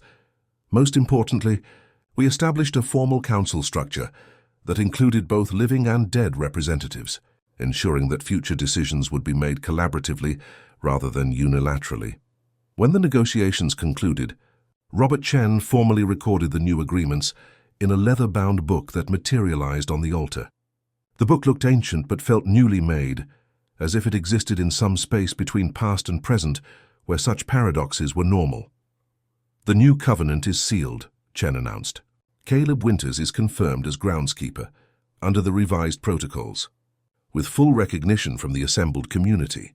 One by one, the residents began to fade, returning to whatever state they normally occupied. But before disappearing, many of them approached me to offer formal greetings or words of encouragement. Some shook my hand with grips that felt entirely human. Others simply nodded with ancient dignity. William was among the last to leave. "You did well," he said, clasping my shoulder with a hand that felt solid and warm. "The community hasn't seen leadership like this in decades. What happens now? Now you do the job, but with the knowledge that you're not doing it alone. The residents are your partners, not your burden." He smiled with the same gentle humor I'd seen before. "And if you ever need advice, you know how to reach me." As dawnlight filtered through the chapel's stained glass windows, real dawn this time, following natural rather than supernatural schedule, I found myself alone in the chapel with the new covenant book and a profound sense of accomplishment. The cemetery was quiet, but it was the peaceful quiet of a community at rest, rather than the tense silence of suppressed conflict. For the first time since arriving at Hollow's Rest, I felt like I truly belonged here. I was no longer just following rules to avoid supernatural danger. I was a full member of a unique community that had learned to make impossible circumstances work through patience, respect, and collaborative problem-solving. The dead, as it turned out, weren't so different from the living after all. 3 weeks after the General Assembly, life at Hollow's Rest had settled into a new rhythm that felt both familiar and fundamentally different. The basic routines remained the same: daily maintenance, evening preparation, the midnight security walk, but now these activities felt like participation in a community, effort rather than solitary compliance with mysterious rules. The most noticeable change was in the quality of communication.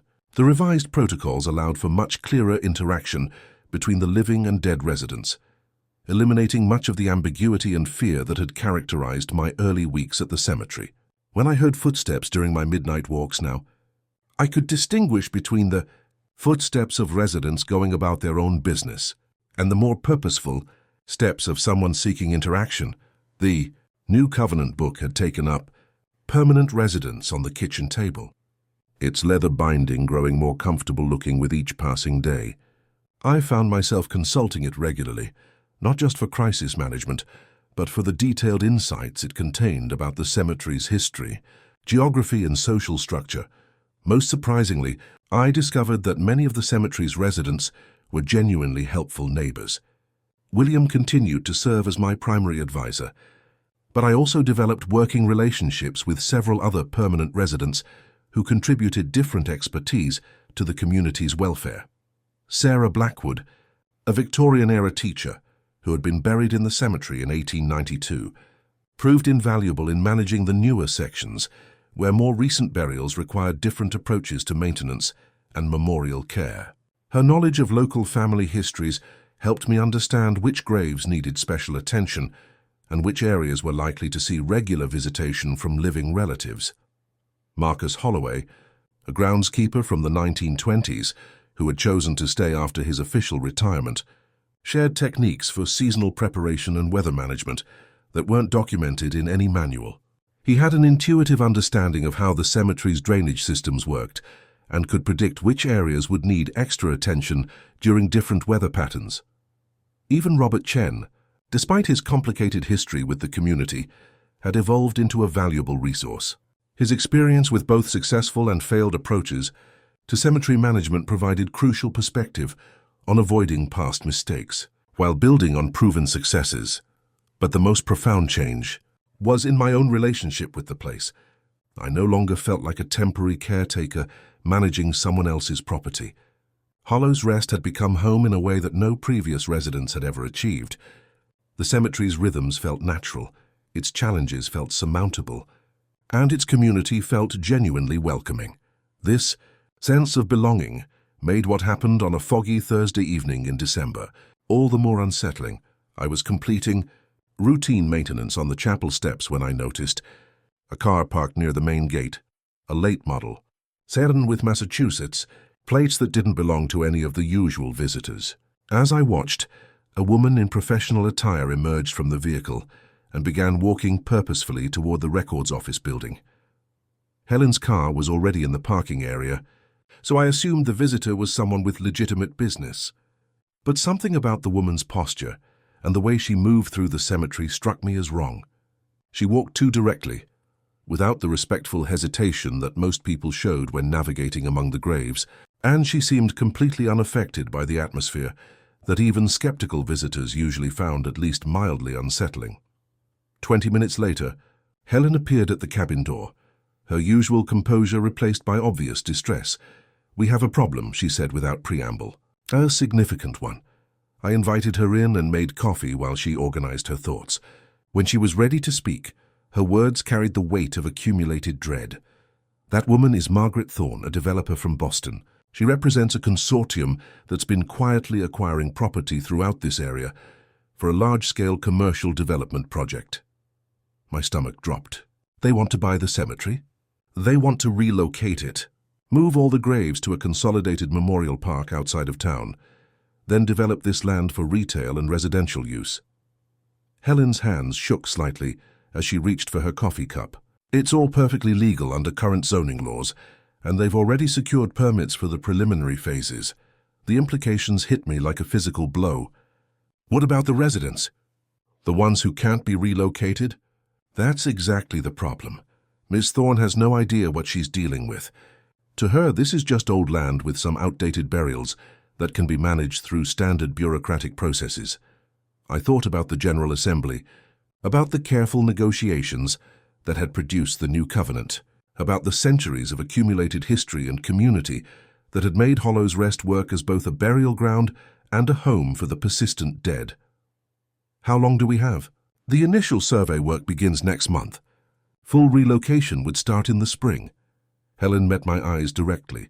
"Mr. Winters, I need you to understand something. The residents who have chosen to stay here aren't going to allow this to happen. The consequences of forced relocation," she didn't need to finish the sentence. I'd seen what happened when the cemetery's residents felt threatened or disrespected.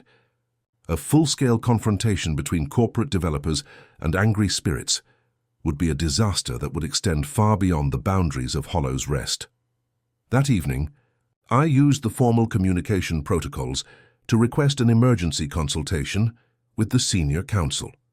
William, Robert, and several other longtime residents materialized in the cabin's living room, their expressions reflecting the same concern I'd seen in Helen's face.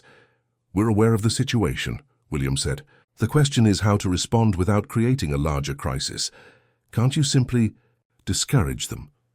Make the development impossible to complete?" Robert shook his head.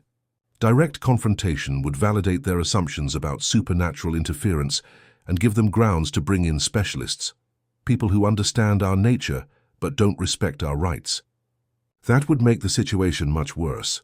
"Then what do you suggest?" The council members exchanged glances that suggested they'd already been discussing this problem extensively. Finally, William spoke. "We need someone on the other side, someone who can present the living world's case for preserving the cemetery while understanding the full scope of what would be lost if the development proceeds." The implication was clear, though I wished it weren't. "You want me to leave?" "Not permanently. But you're the only member of our community who can move freely in both worlds. You could take a position with the development company, work from the inside to protect what we've built here."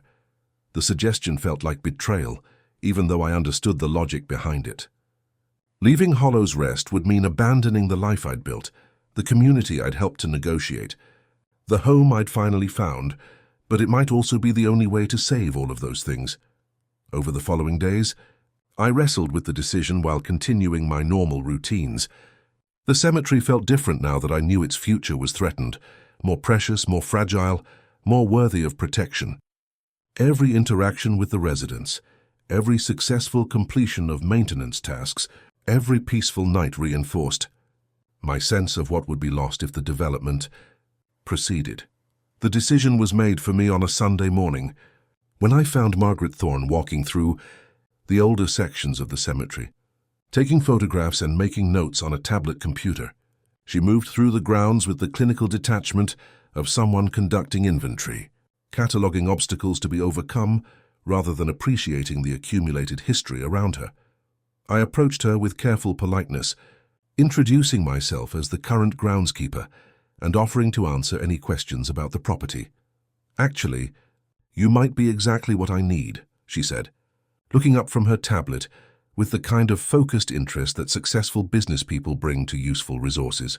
"I'm developing a comprehensive assessment of relocation challenges, and you probably have insights that aren't available in the official records." We spent the next hour walking through the cemetery while she peppered me with questions about grave locations, seasonal access issues, and maintenance requirements. Her questions were practical and well-informed, but they revealed a fundamental misunderstanding of what the cemetery actually was. To Margaret Thorne, Hollow's Rest was simply a collection of burials and infrastructure that could be catalogued, moved, and replicated elsewhere with sufficient planning and resources. She had no awareness of the community that had evolved here, the relationships that had been built, or the irreplaceable nature of what centuries of coexistence had created. "The preliminary timeline shows completion within 18 months, she said as we returned to the main path. "Most of the graves can be relocated to Greenwood Memorial Park, which has much better access and more modern facilities. A few of the oldest sections might qualify for historical preservation, but we're confident we can work out appropriate compromises." I listened to her outlined plans that would destroy everything I'd learned to value about Hollow's Rest. And I realized that the council had been right. The only way to protect the cemetery was to work from within the system that threatened it. "Ms. Thorne," I said, "I'd like to apply for a position with your company. I think my experience here could be valuable to the relocation project." She looked surprised but pleased. "That's an excellent idea. Someone with your background could help us avoid expensive mistakes and community relations problems." Within a week, I'd been hired as a consulting specialist for the Hollow's Rest development project. The job required me to relocate to Boston temporarily, though I would make regular trips back to the cemetery to oversee the transition process. On my last night as full-time groundskeeper, I walked the cemetery paths one final time, saying goodbye to places and residents who had become family. The community gathered at the chapel to wish me well, but the farewell felt more like a funeral than a send-off. "We'll maintain the essential agreements while you're gone," William assured me, "but the place won't be the same without its primary living representative." I left the next morning, carrying a small bag of personal belongings and the wooden token that would allow me to maintain communication with the cemetery's residents. As I drove away, I could see figures standing among the headstones, watching my departure with the patient sadness of people who understood that sometimes sacrifice was necessary to protect what mattered most. The irony wasn't lost on me. I'd found the perfect home, built meaningful relationships, and discovered work that felt genuinely important. Now I was leaving it all behind to fight for its survival from the inside of the system that threatened to destroy it. But as I merged onto the highway toward Boston, I noticed something in my rearview mirror that gave me hope. The fog was rolling across the cemetery, thicker than usual for a clear morning, and through it I could see lights moving among the headstones, the soft, cold glow of a community preparing to defend itself. I wasn't abandoning Hollow's Rest. I was becoming its ambassador to the living world, carrying the responsibility of representing the dead in negotiations they couldn't conduct themselves. The battle for the cemetery's survival was just beginning, and I was the only weapon my new community could bring to bear against forces that didn't understand what they were trying to destroy. In my pocket, the wooden token pulsed with warm light, reminding me that I wasn't fighting alone. 6 months after leaving Hollow's Rest to work for Margaret Thorne's development company, I'd managed to introduce enough complications and delays into the relocation project to buy substantial time. Environmental impact studies revealed unexpected complications in soil composition. Historical surveys discovered previously unrecorded graves that required additional documentation. Archaeological assessments found artifacts of potential significance that necessitated extended evaluation periods. Each delay was carefully crafted to appear legitimate while serving the broader goal of protecting the cemetery's community. But I knew that corporate patience had limits, and eventually even the most creative bureaucratic obstacles would be overcome by sufficient financial pressure. The breakthrough came from an unexpected source, Margaret Thorne herself. During one of my required site visits to gather data for the environmental assessment, Margaret accompanied me to personally evaluate some of the anomalies I'd been reporting. It was a crisp October afternoon, and the cemetery looked particularly beautiful in the autumn light, with leaves scattered across the paths and the old headstones mellowed by golden sunlight. "I have to admit," Margaret said as we walked past the Victorian monuments, "this place has more character than I expected. Some of these memorials are genuinely artistic." I seized the opening to share some of the cemetery's history, carefully edited to emphasize the human stories rather than the supernatural elements. I told her about families whose multiple generations were buried here, about local veterans who'd served in conflicts from the Civil War through Afghanistan, about community leaders and ordinary citizens who'd chosen this place as their final resting ground. "The thing is," I said, "when you relocate graves, you break up these family clusters. You lose the community structure that people created when they chose to be buried near relatives and neighbors." Margaret nodded thoughtfully, taking notes on her tablet. But I could see that something about the place was affecting her beyond professional interest. She moved more slowly through the grounds than she had during her initial survey, pausing to read inscriptions and examine the craftsmanship of older monuments. "This section is particularly interesting," I said, leading her toward the area where William Marsh was officially buried, though I knew he spent more time above ground than below it. These graves date from the early 1900s, and several of them have really unusual memorial designs. As we approached William's headstone, I felt the familiar warmth from the wooden token in my pocket, a signal that he was present and aware of our conversation. Margaret seemed to sense something as well, pausing beside the grave marker with an expression I couldn't quite read. "William Marsh," she read aloud. "Beloved groundskeeper, 1849–1909. His work continues." She looked up at me. "That's an interesting epitaph. He was legendary for his dedication to the cemetery. People said he knew every grave personally, every family history, every story connected to this place." Margaret was quiet for several minutes, studying the inscription and the memorial garden that had been maintained around William's grave. Finally, she said, "You know, there might be alternatives to full relocation. Historic preservation grants, conservation easements, adaptive use possibilities that could preserve the most significant sections while still allowing some development." It was the first crack in her absolute commitment to the original plan, and I seized the opportunity. Over the following weeks, I provided her with research on successful cemetery preservation projects, economic analyses of heritage tourism potential, and architectural assessments that highlighted the historical significance of Hollows E, Rest's older structures. But the real turning point came on a foggy November evening, when Margaret insisted on staying late to photograph some of the monuments for her preservation proposal. I'd planned to discourage this evening. Visits by uninitiated outsiders were always risky, but she was determined to capture the cemetery's atmosphere under different lighting conditions. We were working near the chapel as dusk settled around us, and I was helping to position reflectors for her camera when we heard it, the sound of footsteps on the gravel path, approaching from the direction of the older sections. Margaret looked up from her camera. "Is someone else here?" I listened carefully, recognizing the measured pace and purposeful direction of William's approach. "Probably just a late visitor paying respects," I said, hoping to discourage investigation. But Margaret was already walking toward the sound, her professional curiosity overriding any sense of caution. I followed her, fingering the wooden token and hoping that William would handle the encounter with his usual diplomatic skill. We found him standing beside the maintenance shed, examining a clipboard in the fading light. He looked exactly as he had during my previous interactions, solid, present, and entirely natural in his work clothes and groundskeeper's cap. "Excuse me," Margaret called out. "Are you with the maintenance company?" William looked up with the patient politeness of someone interrupted during routine work. In a manner of speaking, "I'm responsible for the upkeep of certain sections." His accent carried just a hint of old New England, charming rather than outdated. "I'm Margaret Thorne, with Thorne Development. We're conducting assessments for a potential preservation project." "I'm familiar with your work," William said, and there was something in his tone that suggested deeper knowledge than his words implied. "I understand you're considering alternatives to full relocation." Margaret nodded enthusiastically. "The more I learn about this place, the more convinced I become that it deserves preservation. The historical significance alone justifies protection. But there's something else here, a sense of continuity, of community that would be irreplaceable if lost.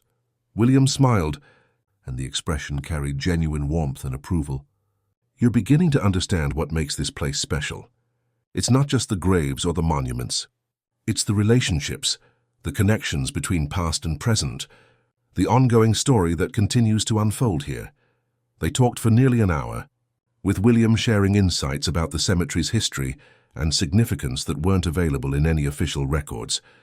He spoke about families whose stories spanned generations, about the ways different sections of the cemetery reflected changing cultural attitudes toward death and memorialization, about the irreplaceable value of maintaining these communities of memory intact. Margaret listened with growing fascination, asking thoughtful questions and taking extensive notes. But I could see that she was also affected by something beyond William's words, by his presence itself, by the sense of authority and knowledge he projected, by the feeling that she was speaking with someone who truly understood the essence of what she was trying to preserve. When the conversation ended and William faded back into the evening shadows, Margaret stood quietly for several minutes, processing what she'd experienced. That was remarkable, she finally said. I've never met anyone with such intimate knowledge of a place's history. He must have been working here for decades. Something like that, I agreed. The encounter changed everything. Within a month, Margaret had completely redesigned the development project to incorporate full preservation of the cemetery as a central feature. The new plan called for sensitive development around the cemetery's boundaries, with the burial ground itself serving as a protected green space and historical attraction. More importantly, she insisted on hiring a full-time groundskeeper to maintain the cemetery during the transition period and beyond. When she offered me the position, I accepted immediately. Returning to Hollow's Rest felt like coming home after a long and difficult journey. The residents welcomed me back with celebrations that stretched across several nights, and I resumed my duties with a deeper appreciation for what we'd all worked together to preserve. But the story didn't end with my return. 2 months later, I was raking leaves near the main gate when a battered Honda Civic pulled into the parking area. The young woman who emerged looked to be in her mid-20s, with the kind of nervous energy that suggested someone making a major life change against her better judgment. She approached me with a mixture of determination and uncertainty that I recognized immediately. Excuse me, are you the groundskeeper? I'm Mara Santos. I responded to the job posting for assistant caretaker. I looked at her more carefully, noting the practical clothes, the work boots that had seen actual use, and the way her eyes moved constantly around the cemetery, as if cataloguing potential challenges and opportunities. You're looking for work here? I asked. I need quiet, she said, and there was something in her voice that reminded me of my own arrival months earlier. I've been living in Worcester, working retail, trying to figure out what comes next. When I saw the listing for a position at a rural cemetery, it felt like possibility. I showed her around the grounds, explaining the basic maintenance routines and living arrangements. She listened with the focused attention of someone who genuinely wanted to understand rather than someone going through the motions of a job interview. When we reached the caretaker's cabin, the same building where I'd first encountered the rulebook that had changed my life, I hesitated before showing her the interior. There are some unusual aspects to this job, I said carefully. Protocols that might seem strange at first, but that are important for maintaining good relationships with the community. Mara nodded seriously. I figured there would be. Old places have their own ways of doing things. I opened the cabin door and led her to the kitchen table, where a new binder waited. The cover was labeled Procedural Rules for Night Watch Revised 2023, and it contained the updated protocols that had emerged from our General Assembly and subsequent negotiations. She opened the binder and read through the first few pages with the same mixture of skepticism and curiosity I'd felt and during my own introduction to the cemetery's requirements. But when she reached the section on evening protocols, her expression shifted to something more complex. These are very specific, she said, looking up at me with questions in her eyes. They exist for good reasons, I told her, echoing Helen's words from my own first week. Reasons that have been learned through experience. Mara closed the binder and looked out the kitchen window toward the cemetery's older sections, where fog was beginning to gather among the headstones, despite the clear afternoon sky. "When do I start?" she asked. That evening, I gave Mara the same tour I'd received on my first night, explaining the basic security routines and introducing her to the cemetery's geography. As we walked the main path, I found myself sharing insights that I'd wished someone had given me during those early, uncertain weeks. "The most important thing to remember," I said as we approached the chapel, "is that you're not alone here. This place has a community, and if you treat that community with respect, they'll help you succeed." We completed the circuit without incident, though I noticed that Mara was unusually alert to sounds and movements that most newcomers would miss entirely. She had the kind of instinctive awareness that suggested she might adapt to the cemetery's unique environment more quickly than most. Back at the cabin, she reviewed the rulebook one more time before settling into the guest room I'd prepared for her. As I prepared for my own evening routines, I reflected on how much had changed since my own arrival at Hollow's Rest. The cemetery was secure, its community thriving, and its future protected through careful negotiation and collaborative effort. Margaret Thorne's development project was proceeding in ways that enhanced rather than threatened the cemetery's essential character, and the relationship between the living and dead residents had evolved into something that felt genuinely sustainable. But perhaps most importantly, the knowledge and experience that had been accumulated over generations of groundskeepers was being passed on to someone new, ensuring that the community's future remained in capable hands. At midnight, I walked the familiar paths for what I knew might be the last time as the cemetery's primary caretaker. Mara would need time to learn the routines and establish her own relationships with the residents, but I could already see that she had the qualities necessary for success: respect for things she didn't fully understand, patience with complex situations, and the kind of practical wisdom that comes from experiencing life's unpredictability. Near the maintenance shed, I encountered William making his own rounds, and we walked together back toward the chapel in comfortable silence. "She seems promising," he said as we approached the building where so many crucial decisions had been made. "I think so. She has the right instincts, and she's not afraid of things that can't be easily explained." William nodded approvingly. "Those are the most important qualifications for this work. Everything else can be learned." As we parted ways, William fading back into the fog, myself returning to the cabin where Mara was, probably reading the rulebook and wondering what she'd gotten herself into, I felt a deep sense of satisfaction with what we'd all accomplished together. Hollow's Rest Cemetery was more than just a burial ground. It was a functioning community where the living and dead had learned to coexist through mutual respect, careful communication, and collaborative problem-solving. The rules that governed this place weren't arbitrary restrictions but diplomatic agreements that protected everyone who called the cemetery home. And now that knowledge was being passed on to the next generation, ensuring that the unique experiment in interdimensional community building that was Hollow's Rest would continue to thrive. Long after my own time here had ended, the last thing I did before sleeping was to place a small wooden token on Mara's bedside table, a gift from William, passed through me to the next caretaker in an unbroken chain of trust and responsibility that stretched back over a century. Tomorrow would bring new challenges and new opportunities, but tonight the cemetery rested peacefully under the watchful care of its extended community. The rules existed for good reasons, and those reasons would endure as long as there were people willing to learn them, respect them, and pass them on to others who needed their protection. Some traditions, I'd learned, were worth preserving at any cost.